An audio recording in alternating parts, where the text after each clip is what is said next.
Hi friends, welcome back to జయa'svantaillu అండి. ఈరోజు ముంబై రవ్వతో ఉప్మా చేస్తున్నానండి. అంటే గోధుమ అంటారు కదా, సన్నంది, దాంతో ఉప్మా అండి. ఒక అరకప్పు జీడిపప్పు అండి, కప్పు టమాటా, కప్పు ఉల్లిపాయలండి, 4 పచ్చిమిరకాయలు, కొద్దిగా అల్లం అండి, పొట్టుమినపప్పు పోపు అండి. ఇది పొట్టుమినపప్పు కొద్దిగా తీసుకున్నానండి, 1/2 స్పూను. ఆవాలకు 1/2 స్పూను, రెండు రెమ్మలు కరివేపాకు అండి. ఈరోజు మిగడతో చేస్తున్నానండి ఉప్మా అండి. 2 స్పూన్లు వేస్తాను. చెప్తానండి, స్టవ్ వెలిగించాను, నూక వేస్తున్నానండి, వేపుతాను. 1 గ్లాస్ రవ్వ, మనం 2 గ్లాసులు వాటర్ వేసుకోవాలండి. వేగిపోయిందండి నూక, మనం మార్చేసుకుందాం. మీరు ప్లేట్లో వేసుకుంటున్నామండి. మిగడేస్తున్నాం అండి, స్పూన్లు మిగడేస్తున్నాం అండి.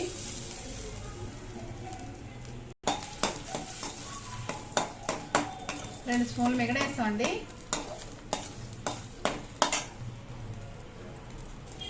పోపులు వేస్తున్నానండి.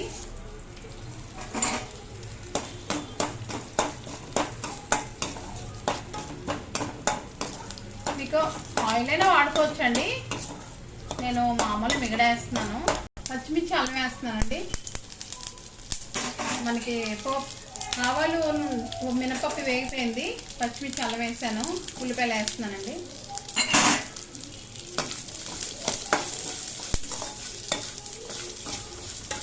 కరివేపాకు కూడా వేస్తున్నానండి, జీడిపప్పు కూడా వేసేస్తాను. సాల్ట్ 1 స్పూన్ వేసానండి, స్పూన్ సాల్ట్ వేసాను. పేజీ వరకు మూత పెడదామండి. టమాటా వేస్తున్నానండి.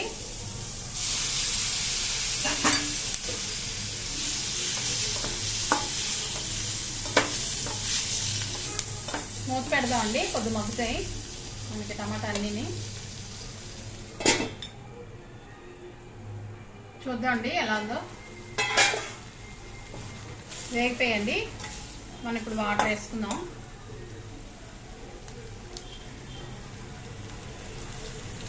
ఒకటికి 2 వేస్తున్నానండి. 1 గ్లాస్ నూక తీసుకున్నాం కదా, 2 గ్లాసులు వాటర్ వేసానండి. మరగాలండి, మూత పెడదాం. మరిగిందండి, మనం రవ్వ వేసుకుందాం అండి.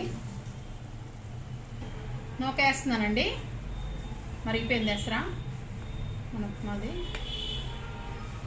నేను మిగడేస్తానండి, మీరు ఆయిల్ అయినా వేసుకోవచ్చు, మీ ఇష్టం. అది నెయ్యి కానీ ఆయిల్ కానీ మీ ఇష్టం. అయిపోయిందండి ఉప్మా.